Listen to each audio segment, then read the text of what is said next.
Hey everyone, my name is Shubham Jagdish and welcome back to the channel. पढ़ पढ़कर पक गए होगे। अब ये बात सुन लो कि तुम्हें पेपर कैसे अटेम्प्ट करना है। अगर आपके पास कोई डिफरेंट स्ट्रैटेजी है और आप उस डिफरेंट स्ट्रैटेजी से पेपर 1.5 घंटे में सॉल्व कर लेते हैं तो ये स्ट्रैटेजी लास्ट डे पर मत इंप्लीमेंट करना। लेकिन अगर तुम्हारे पास कोई स्ट्रैटेजी नहीं है या तुम्हारा पेपर कितनी बार भी आया तुमसे हमेशा छूटा है तो ये स्ट्रैटेजी आपको हेल्प कर रही होगी। अगर मैं आपकी जगह आज पेपर दे रहा होता तो मैं इसी स्ट्रैटेजी को फॉलो करता। तो भाई देखते हैं कि पेपर आपको अटेम्प्ट कैसे करना है।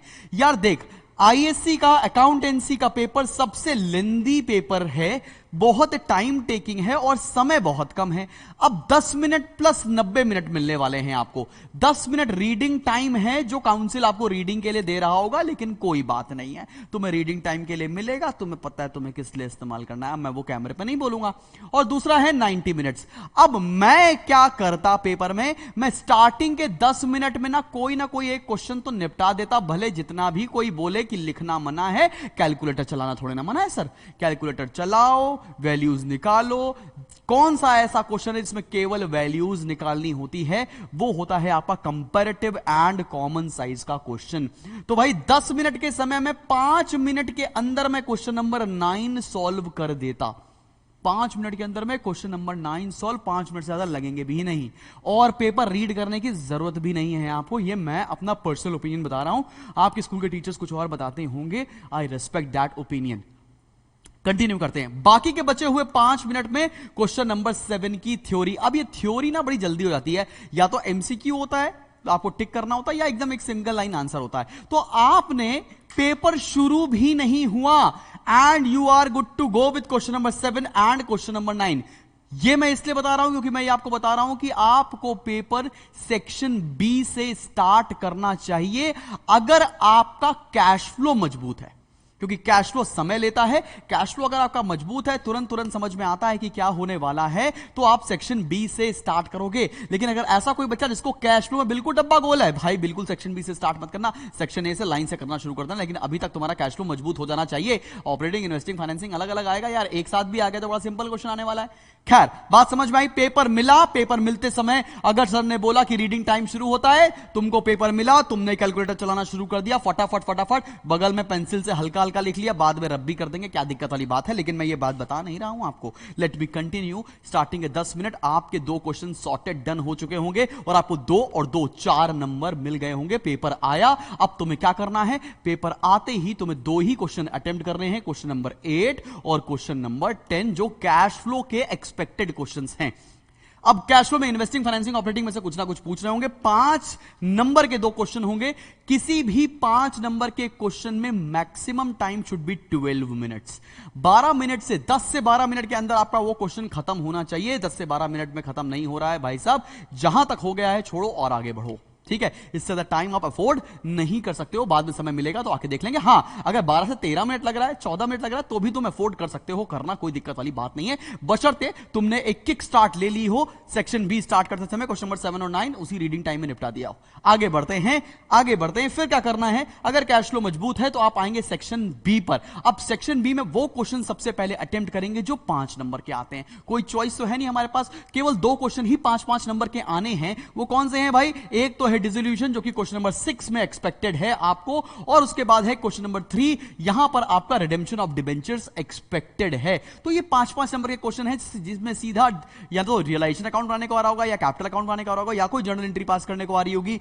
यहां पर तो रिडेम्पशन ऑफ डिबेंचर्स में तो आपको जर्नल एंट्री पास करती हुई दिख रही होगी कल के पेपर में, ठीक है ना भाई? बात समझ में आ रही? तुम्हें क्या करना है, ये दोनों क्वेश्चन उठा के जल्दी से निपटा देने हैं।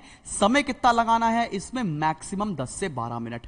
आगे बढ़ते हैं, क्वेश्चन नंबर 4 पर आते हैं, 5 पर आते हैं, फिर 2 पर आते हैं। ये जितने भी 2-2 क्वेश्चन जिसके अंदर आ रहे हैं, ये सबसे ज्यादा टाइम टेकिंग क्वेश्चन होता है, बिकॉज मिलने 5 नंबर ही हैं, सॉल्व करवाएंगे वो तुमसे 2 क्वेश्चन, तो तुमको टाइम टेकिंग लगेगा। इसीलिए मैंने पहले बोला 5-5 वाले निपटा लिए, एटलीस्ट पासिंग मार्क्स आ गया। इसमें कुछ छूटता छाटता है तो आगे देख लेंगे, कुछ टफ आ गया, कुछ इजी आ गया, कुछ ट्रिकी हुआ, कुछ नहीं हुआ, तो अगर मान लो तुमसे छूटा भी तो कोई 2 नंबर का क्वेश्चन छूटेगा।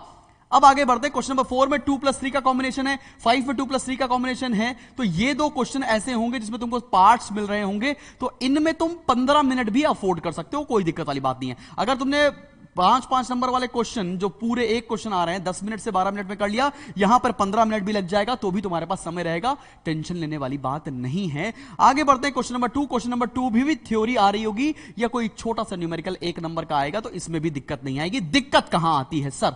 दिक्कत आती है तब बच्चे को जब बच्चे को पेपर मिलता है रीडिंग टाइम में। रीडिंग टाइम में सेक्शन ए खोलेगा, सेक्शन ए में ही सबसे पहला क्वेश्चन होता है क्वेश्चन नंबर 1, जिसके होते हैं 4 पार्ट और 4 पार्ट के अंदर होते हैं एमसीक्यू। पढ़ोगे आएगा नहीं, कॉन्फिडेंस हो जाएगा डाउन। तो ये जो एक एक नंबर के 4 क्वेश्चन हैं, अगर हमको उनको पढ़ के कॉन्फिडेंस डाउन हो रहा है तो हमें वो पढ़ना ही नहीं है। और एमसीक्यू है, मान लो लास्ट ऑप्शन में छूट रहा है तो एमसीक्यू के आंसर लिखने में कितना टाइम लगेगा? सर तुरंत आप लिख देंगे।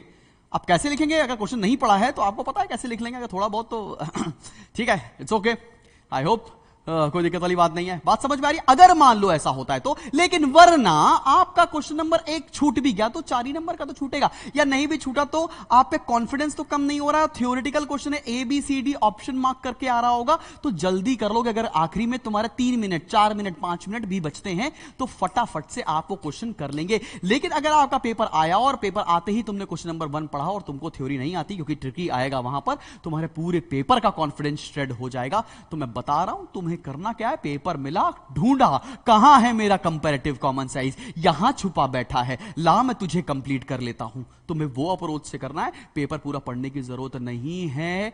ये मैं उल्टा बोल रहा हूं आपके स्कूल के टीचर्स के हिसाब से, लेकिन भाई मेरी यही स्ट्रैटेजी है। अगर लगे तो ये फॉलो कर सकते हो, एल्स कोई बात नहीं। पेपर कैसा होगा, आएंगे मिलेंगे तुमसे। अगर पेपर छूट गया होगा और ये स्ट्रैटेजी फॉलो नहीं की होगी तब कान पकड़ूंगा तुम्हारा।